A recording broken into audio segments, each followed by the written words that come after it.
Good morning student. Today I will teach you class third Hindi में 12 तक वो lesson हो चुका था। आज लेसन 13 पढ़ा रही हूँ मैं आपको।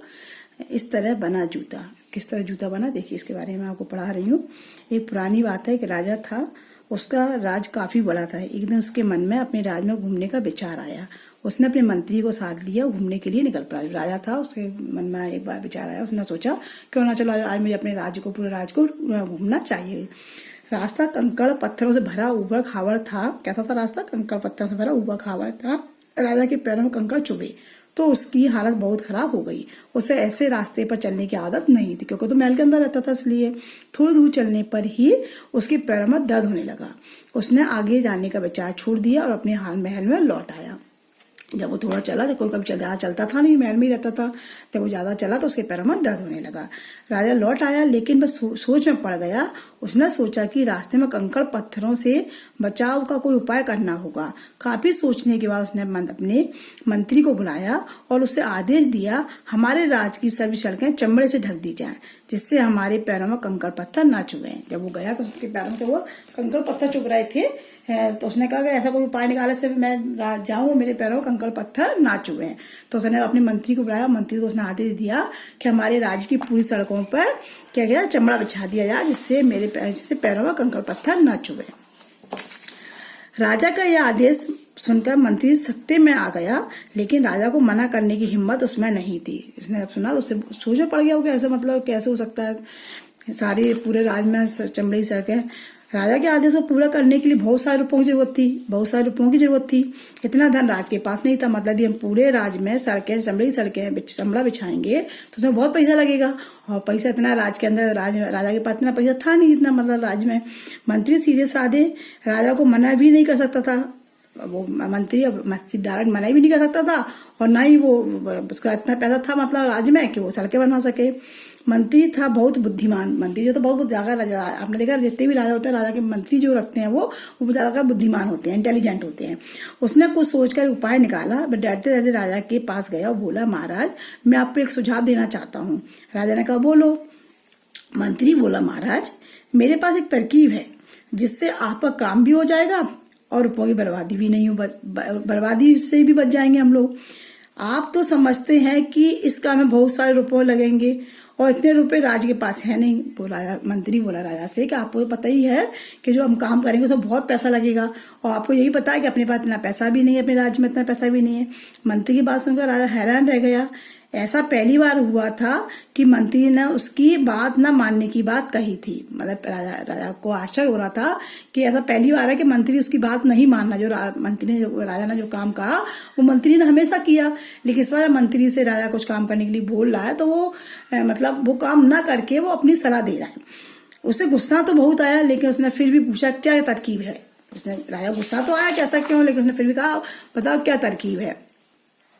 मंत्री ने बड़े आदर से कहा, महाराज पूरे राज्य की सड़कों को चमड़े से ढकने के बजाय अगर आप चमड़े के एक टुकड़े से अपने पैरों को ढक लें तो आपके पैरों में कंकड़ पत्थर नहीं चुभेंगे, आपका काम भी हो जाएगा और राज का धन भी बर्बाद नहीं होगा।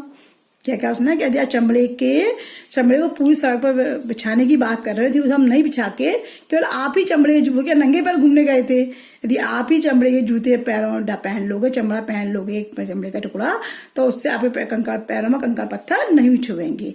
राजा आश्चर्य से मंत्री का मुंह देखता रह गया। उसे मंत्री की बात जच गई। मंत्री का सुझाव मानते हुए उसने अपने जूते बनवाने का हुक्म दिया। उसने मंत्री की बात मान ली और अपने लिए उसने जूते बनवाए। राजा जब पहली बार जूते पहनकर चला तो उसे बड़ा आराम मिला।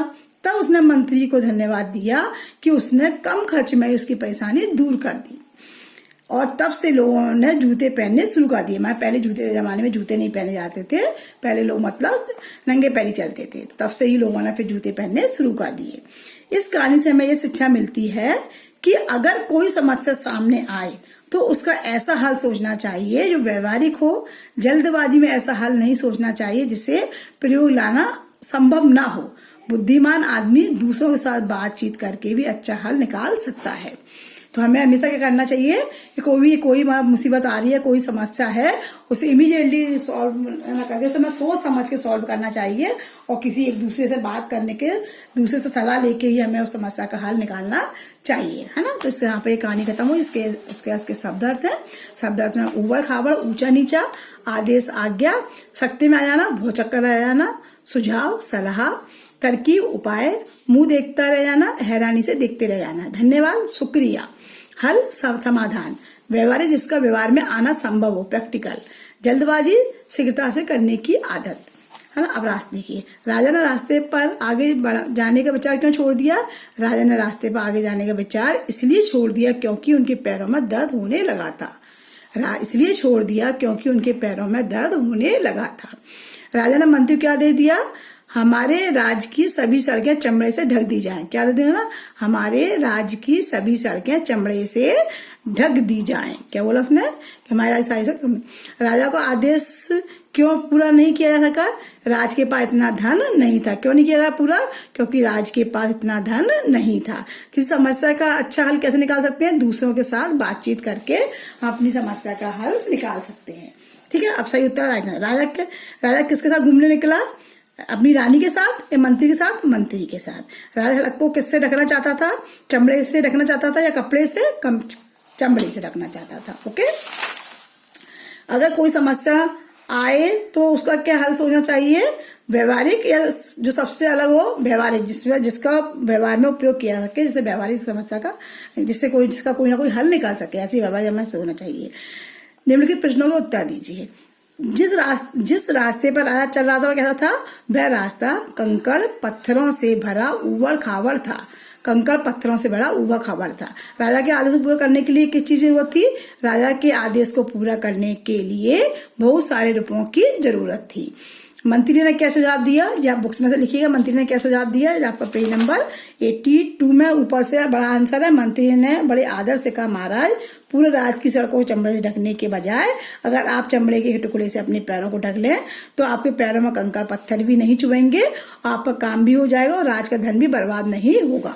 यहाँ तक पूरा, पहले तीसरा वाला यहाँ से ऊपर वाला पैराग्राफ पूरा यहाँ से यहाँ तक आपको लिखना है पेज नंबर 82 से। ओके, अब किसने कहा? किससे कहा? राजा की सभी सड़कें चमड़े से ढक दी जाएं। राज्य की सभी सड़कें चमड़े से ढक दी जाएं जिससे हमारे पैरों में कंकड़ पत्थर ना चुभ। किसने कहा? राजा ने कहा। किससे कहा था? ये मंत्री से। इस काम में बहुत सारे रुपए लगेंगे और इतने रुपए राज्य के पास नहीं। किसने कहा? मंत्री ने। किससे कहा था? राजा से। अगर आप चमड़े के एक टुकड़े के से अपने पैरों को ढक लें तो आपको आपके पैरों में कंकड़ पत्थर नहीं चुभेंगे। किसने कहा? मंत्री ने कहा। किससे कहा? राजा से।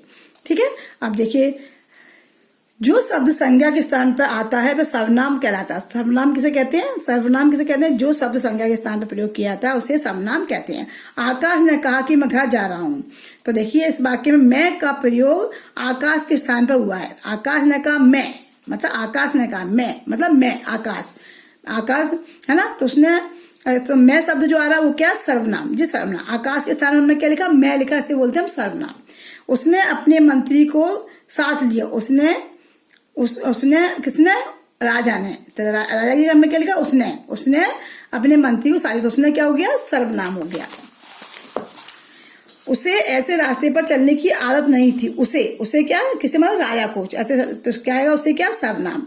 वह डरते डरते राजा के पास गया। कौन? वह मंत्री ने गया था डरते राजा के पास।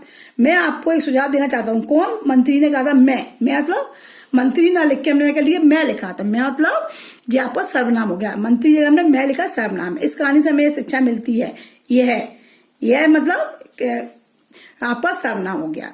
ठीक है, नीचे के शब्दों को बहुवचन लिखने, बहुवचन है, एक वचन लिखने। रास्ते, रास्ता, टुकड़े, टुकड़ा, चमड़े, चमड़ा, रुपए, रुपया, जूते, जूता, सड़के, सड़कें, सड़क। मतलब ये एक वचन है, ये बहुवचन है। रास्ते मतलब बहुत सारे रास्ते और रास्ता मतलब एक रास्ता। टुकड़े, बहुत सारे टुकड़े, टुकड़ा मतलब एक टुकड़ा, किसी भी चीज का एक टुकड़ा। चमड़े, बहुत सारे चमड़े, चमड़ा मतलब एक चमड़ा। रुपए, एक रुपया, रुपए बहुत सारे, रुपया एक रुपया। जूते, बहुत सारा जूता, एक रुपया, है ना। तो जैसे आपको होगा जो आपको होमवर्क है इसमें कलर भरिएगा, अपना होमवर्क कंप्लीट करिए। सारे लेसन आप पूरे लेसन को कॉपी में लिखिएगा, याद करिएगा और मैम को सुनाइएगा। Thank you all of you. Have a nice day. Bye bye.